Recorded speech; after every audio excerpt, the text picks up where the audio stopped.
Hello दोस्तों, आज हम आपको कुछ ऐसे मजेदार सवाल और उनके जवाब बताएंगे जो 99% लोगों को नहीं पता होगा। ये सवाल हमेशा हमारे सामने होते हैं, लेकिन कभी हमारा ध्यान उन पर नहीं जा पाता है। जैसे कि बिजली सीधी रेखा के बजाय टेढ़े मेढ़े तरीके से क्यों चलती है? बिजली चमकते समय गड़गड़ाहट की आवाज का क्या कारण है? हम अपनी नींद में गिरने का अनुभव क्यों करते हैं? सोडा पीने के बाद डकार आने पर जलन क्यों होती है? आज हम ऐसे ही कई मजेदार सवाल और उनके जवाब बताएंगे, तो चलिए शुरू करते हैं। पहला सवाल, जहाजों और विमानों में चौकोर खिड़कियों के बजाय गोल या अंडाकार खिड़कियां क्यों होती हैं? जहाजों को बहुत ज्यादा एक्सटर्नल प्रेशर, इंटरनल प्रेशर और टेम्परेचर में हुए भारी बदलाव का सामना करना पड़ता है। एक समय ऐसा था जब हवाई जहाजों में चौकोर खिड़कियां हुआ करती थीं, लेकिन बाद में यह पता चला कि उस समय हुए कुछ बहुत ही घातक एक्सीडेंट्स में इन चौकोर खिड़कियों का ही हाथ था। चौकोर खिड़कियों के चारों कोनों की वजह से इसका स्ट्रक्चर काफी कमजोर हो जाता है, क्योंकि नुकीले कोने अधिक तनाव को केंद्रित करते हैं और वही बाकी केबिन की तुलना में 2 से 3 गुना अधिक तनाव का अनुभव करते हैं, जिससे पूरे विमान का स्ट्रक्चर कमजोर हो जाता है। गोल और अंडाकार खिड़कियों के तनाव को समान रूप से वितरित करने की वजह से इनका स्ट्रक्चर चौकोर खिड़कियों के मुकाबले काफी ज्यादा मजबूत होता है और ये आसानी से मौसम में हुए बदलाव और प्रेशर को आराम से हैंडल कर लेती है।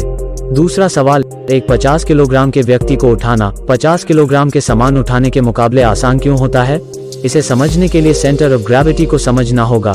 सेंटर ऑफ ग्रेविटी किसी वस्तु के भार का औसत स्थान होता है। सेंटर ऑफ ग्रेविटी निर्जीव वस्तुओं में स्थिर होता है, जबकि मनुष्यों में सेंटर ऑफ ग्रेविटी उनकी उम्र, वजन, ऊंचाई और उनके शरीर की स्थिति के आधार पर बदलता रहता है। निर्जीव वस्तुओं के विपरीत मनुष्य अपने सेंटर ऑफ ग्रेविटी को जरूरत के अनुसार एडजस्ट भी कर सकते हैं। उदाहरण के लिए, जब आप किसी व्यक्ति को उठाते हैं तो वो व्यक्ति अपने हाथों को गर्दन के चारों ओर रखकर या अपने पैरों को झुकाकर अपने सेंटर ऑफ ग्रेविटी को एडजस्ट कर सकता है, ताकि आपके लिए उन्हें उठाना आसान हो सके। लेकिन निर्जीव वस्तुओं का सेंटर ऑफ ग्रेविटी स्थिर होता है और इसलिए उन्हें उठाना कठिन लगता है। बेहोश व्यक्ति का सेंटर ऑफ ग्रेविटी डिफॉल्ट स्थिति में होगा, जिससे आपके लिए उन्हें उठाना कठिन हो जाएगा। तीसरा सवाल, सोडा पीने के बाद डकार आने पर जलन क्यों होती है? किसी भी तरह की फिजी सॉफ्ट ड्रिंक पीने के बाद हम सभी को डकार आती है। डकार आने के बाद आमतौर पर हमारी नाक और गले में चुभन महसूस होती है, लेकिन क्या आपने कभी सोचा है कि ऐसा क्यों होता है? यूनिवर्सिटी ऑफ सदर्न कैलिफोर्निया के शोध के अनुसार कार्बोनेटेड पेय एक विशेष कोशिका को सक्रिय करते हैं जो कि नाक और गले में एक पेन सेंसर के रूप में कार्य करते हैं। जब हम कुछ मसालेदार खाते हैं तो नाक और गले में जलन के लिए भी ये सेंसर ही जिम्मेदार होते हैं। अब जब हम जानते हैं कि सोडा दर्द पैदा करता है, तो भी हम इसे क्यों पीते हैं? यह अभी भी एक रहस्य है। चौथा सवाल, डॉल्फिन और व्हेल बिना डूबे कैसे सोती हैं?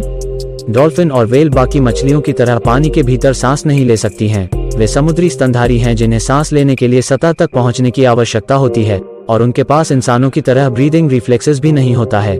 इसका मतलब है कि अगर ये इंसानों की तरह सोती हैं और गहरी नींद में चली जाती हैं, तो बहुत अधिक संभावना है कि उनका दम घुट जाएगा और वे डूब जाएंगी। तो वे बिना डूबे कैसे सोती हैं? इसका जवाब यह है कि ये स्तनधारी एक समय में एक आंख बंद कर लेती हैं और मस्तिष्क के दूसरे आधे हिस्से को सो जाने देते हैं। एक आंख खोलकर और आधा दिमाग जगाकर सोने से उन्हें अपनी सांस को नियंत्रित करने में मदद मिलती है और साथ ही किसी भी खतरे पर नजर रखने में मदद मिलती है। वे मस्तिष्क के 2 हिस्सों के बीच बारी बारी से काम करते हैं ताकि उन्हें वो आराम मिल सके जो उन्हें चाहिए। इस नींद को यूनी हेमिस्फेरिक स्लीप कहा जाता है। छठा सवाल, उड़ते हुए हवाई जहाज के अंदर वाईफाई कैसे मिलता है? 35,000 फीट की ऊंचाई पर उड़ने वाले हवाई जहाजों में वाईफाई कनेक्शन प्राप्त करना कैसे संभव है? इसका कारण यह है कि आज के एडवांस हवाई जहाज अब एंटेना से लैस होते हैं, जो कि जमीन पर मौजूद सेलुलर टावरों या उपग्रहों से आने वाले सिग्नल्स और इंटरनेट को कैच करते हैं। लेकिन हवाई जहाज के लिए सैकड़ों मील प्रति घंटे की रफ्तार से चलते हुए एक कनेक्शन बनाए रखना एक चुनौतीपूर्ण स्थिति होती है।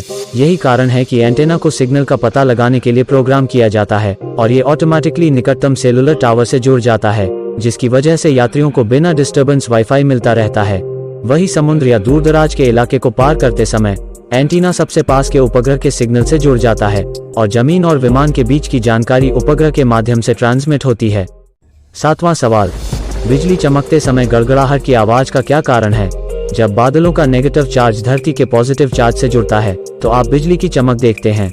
यह बिजली की चमक अपने आसपास की हवा को लगभग 50,000 डिग्री फ़ारेनहाइट के तापमान तक गर्म कर देती है, जिससे बिजली चमकने के आसपास की हवा सूर्य की सतह से 3 गुना अधिक गर्म हो जाती है। बिजली चमकने के आसपास की गर्म गैसों के प्रेशर में अचानक वृद्धि हो जाती है और यह दबाव सामान्य वायुमंडलीय दबाव से लगभग 100 गुना अधिक हो सकता है। इससे कंप्रेस हवा में विस्फोट हो जाता है, जिसके परिणामस्वरूप शॉक वेव पैदा होती है और इसलिए हमें एक बहुत तेज आवाज सुनाई देती है, जिससे हम बादल का गड़गड़ाना भी कहते हैं। 8वां सवाल, बिजली सीधी रेखा के बजाय टेढ़े मेढ़े तरीके से क्यों चलती है? जब बादलों के निचले भाग पर निगेटिव चार्ज जमा हो जाते हैं और धरती के ऊपरी भाग पर पॉजिटिव चार्ज जमा हो जाते हैं तो इन दो विपरीत आवेशों को बेअसर करने के लिए एक बिजली का वोल्ट बनता है। हवा आमतौर पर विद्युत की अच्छी सुचालक नहीं होती है। बिजली के वोल्ट को गुजरने के लिए उसे हवा के उस हिस्से को चुनना होता है जो कम प्रतिरोधी हो। हवा की यह प्रतिरोधक पोल्यूशन, तापमान और ह्यूमिडिटी के आधार पर भिन्न हो सकती है। बिजली कम प्रतिरोध वाले क्षेत्रों तक पहुंचती है और वह से दूसरे कम प्रतिरोध वाले क्षेत्र में पहुंचती है और यह पथ एक सीधी रेखा नहीं हो सकता है। बिजली के टेढ़े मेढ़े तरीके से चलने का एक और कारण है। हालांकि ऐसा लगता है कि बिजली एक ही बार में चमकती है, पर वास्तव में ये प्रक्रिया कई चरणों में होती है। प्रारंभिक हॉप को लीडर कहा जाता है, जो कुछ 100 फीट तक की यात्रा कर सकता है। इस लीडर से एक और लीडर बनता है। ये सब लीडर एक दूसरे से स्वतंत्र रूप से बनते हैं, इसलिए वे मूल चैनल का पालन नहीं करते हैं और पेड़ की जड़ों के समान जटिल बिजली के बोल्ट बनाने के लिए अलग हो जाते हैं। यही कारण है कि बिजली हमेशा जिगजैग आकार की होती है। 9वां सवाल, इंसान अपने आप को गुदगुदी क्यों नहीं कर सकता? जब कोई आपको गुदगुदी करता है तो आप खिलखिला कर हंस देते हैं, लेकिन जब आप खुद को गुदगुदाने की कोशिश करते हैं तो आपकी कोई प्रतिक्रिया नहीं होती है। लेकिन ऐसा क्यों? इसका एकदम सिंपल रीजन यह है कि हमारे मस्तिष्क में सेरेबेलम, जो कि हमारे मोशन पर नियंत्रण करता है, वो पहले ही जानता है कि आपका हाथ कहाँ गुदगुदी करने वाला है। हमारी बॉडी गुदगुदी के द्वारा हमें किसी बाहरी टच के बारे में सचेत करती है। उसको पहले से ही पता होता है कि आप खुद अपनी बॉडी को टच करने वाले हैं, इसलिए आपकी बॉडी इस पर रिएक्ट नहीं करती है। उम्मीद करते हैं आज का ये वीडियो आपको पसंद आया होगा। ऐसे ही मजेदार और रोचक सवालों के जवाब जानने के लिए डेटा इज एवरीथिंग के चैनल को सब्सक्राइब करें।